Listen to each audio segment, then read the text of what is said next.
Hello. భయం, tension ఎందుకండి? పక్కింటి పార్వతమ్మ ఎంత బాగా పోయిందో కాలు చేతులు ఆడంగా. ఎందుకు టెన్షన్? ఈ జీవితమే ఒక ప్రయాణం లాంటిది. మనమందరం ప్రయాణికులమే కదా. పక్కింటి పార్వతమ్మ ఆమె స్టేజ్ వచ్చింది, ఆమె దిగిపోతుంది. మనకు మన స్టేజ్ తప్పకుండా వస్తుంది, దిగాల్సింది.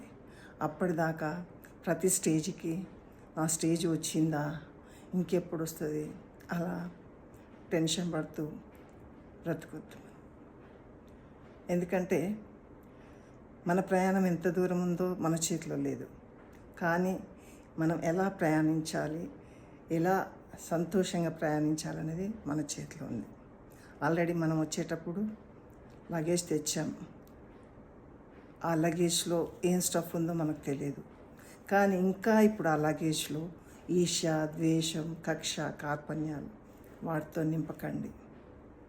ప్రేమ, మంచితనం, ఇతరులకు సహాయం చేసే అలాంటి గుణాలతో నింపండి.